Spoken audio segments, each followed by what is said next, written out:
تیرا دل تو کرتا تھا کہ تو بھی ان کے ساتھ ہو جائے، تو بھی اللہ کی بارگاہ میں حاضری دے، کعبۃ اللہ کی حاضری دے اور بارگاہ مصطفیٰ صلی اللہ علیہ وسلم میں تو بھی حاضری دے۔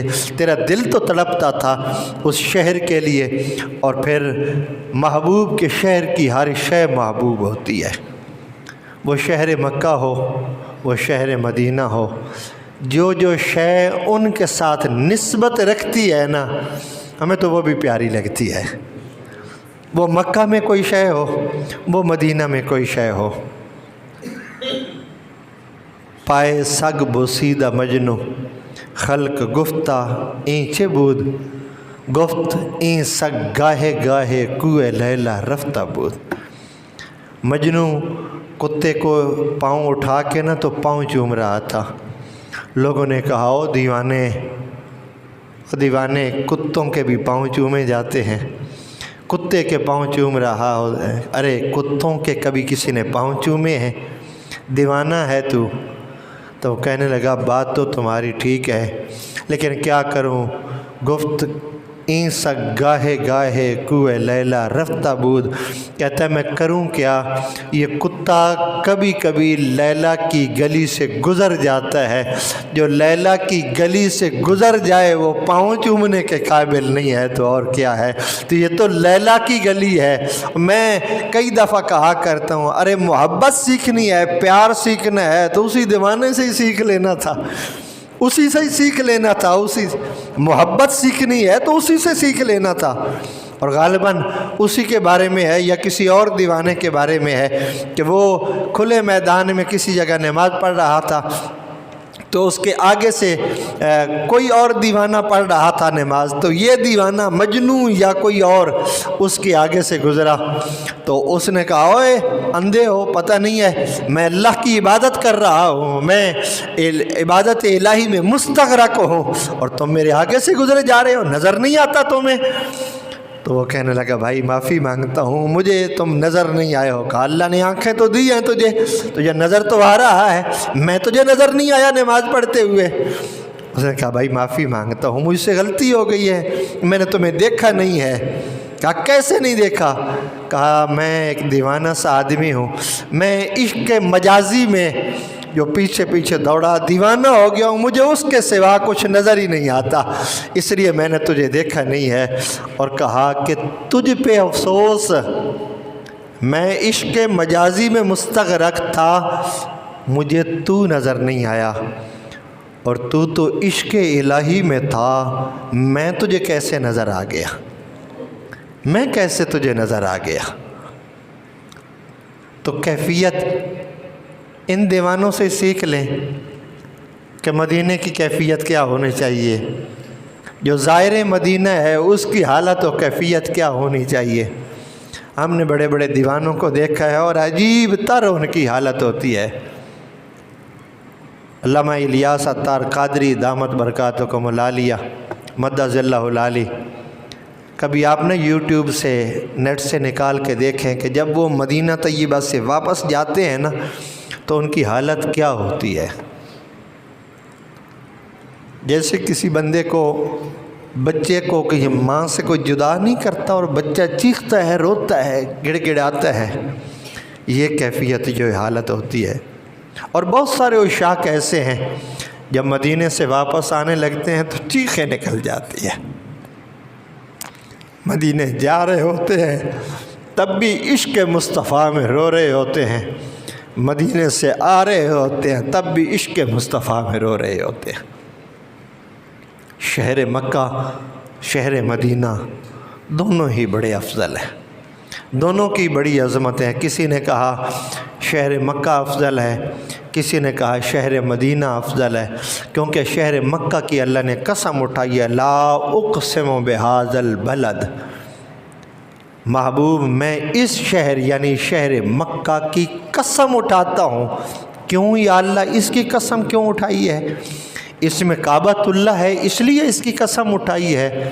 تو جواب ہے نہیں، یا اللہ اس میں میزاب رحمت ہے اس لیے قسم اٹھائی ہے، یا اللہ اس میں حجر اسود ہے اس لیے قسم اٹھائی ہے، یا اللہ اس میں مطاف ہے اس لیے قسم اٹھائی ہے، اس میں ملتزم ہے اس لیے قسم اٹھائی ہے، یا اللہ یہاں حتیم ہے اس لیے قسم اٹھائی ہے، یا اللہ یہاں چاہے زمزم ہے اس لیے قسم اٹھائی ہے، مالک یہاں صفا مروہ ہے اس لیے قسم اٹھائی ہے، مالک یہاں تیری رحمتیں بارش کی طرح برستی ہے، یہاں تیری رحمتوں کی بارش ہوتی ہے، مالک اس لیے قسم اٹھائی ہے۔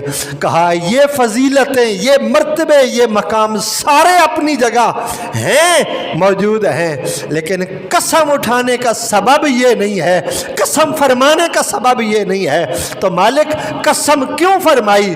فرمائی اس لیے کہ وَأَنْتَ حِلٌّ بِهَذَا الْبَلَدِ وَوَالِدٍ وَمَا وَلَدٍ، محبوب اس شہر نے تیرے سانسوں کی خوشبو جو سونگھی ہے اس لیے اس شہر کی قسم اٹھائی ہے، تو جو پیدا ہوا ہے اس شہر کے اندر، تیری ولادت ہوئی اس شہر کے اندر، اس لیے اس شہر کی قسم اٹھا رہا ہوں۔ تو اس لیے کچھ اس شاخ نے کہا کہ مکہ افضل ہے، کچھ نے کہا مدینہ افضل ہے۔ اعلیٰ حضرت بولے، اعلیٰ حضرت نے کہا طیبہ نہ صحیح یار، چلو رہنے دو یار، جھگڑا کس بات کا، طیبہ نہ صحیح، مکہ ہی بڑا زاہد، ہم عشق کے بندے ہیں، کیوں بات بڑھائی ہے، کیوں بڑھاتا ہے، یہ ایسے ہے، یہ ایسے ہے، یہ ایسے ہے۔ اور بزرگوں نے کہا حضور جب مکے میں تھے تو مکہ افضل، حضور جب مدینہ چلے گئے تو پھر مدینہ افضل۔ مجد و شرف حضور کے پیچھے پیچھے چلتا گیا، اور میں نے پہلے بھی ایک موقع پہ مثال دی تھی، اس سے ذرا زیادہ سمجھ آ جاتی ہے۔ تو میں نے مثال دی تھی کہ میرے جیسا نکمہ امام، کمزور سا گناہ گار سا امام یہاں اس مصلی پہ کھڑا ہو تو فضیلت کس صف کو، کون سی صف کی فضیلت ہوگی؟ پہلی صف، یہ جو پہلی صف ہے اس کی فضیلت ہے، جو امام کے بالکل پیچھے ہے اس کی فضیلت۔ اچھا اگر یہاں سے مصلی اٹھا کے باہر سین میں لے جایا جائے، برآمدے کے اندر رکھا جائے، تو پھر کون سی صف کی فضیلت ہوگی؟ یہ والی پہلی صف یا وہ جو امام کے پیچھے ہے وہ صف؟ بھائی وہ پہلی صف میں، اب وہ جو امام کے پیچھے ہے اس کی فضیلت ہوگی۔ اچھا اگر برآمدے سے مصلی امام اٹھا کے تو سین میں رکھ لیتا ہے، مسجد کے سین میں، تو اب فضیلت والی صف کون سی ہوئی؟ یہ والی برآمدے والی یا سین والی؟ سین والی۔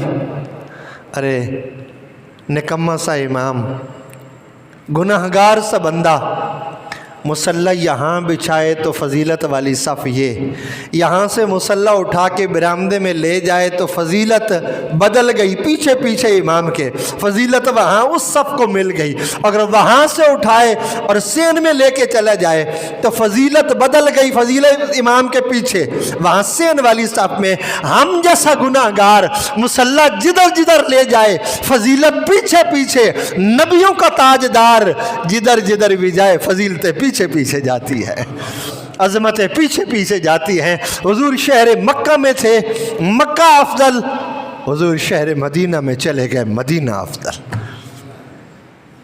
میرے آقا جدھر جدھر تشریف لے جاتے رہے وہ مقام افضل۔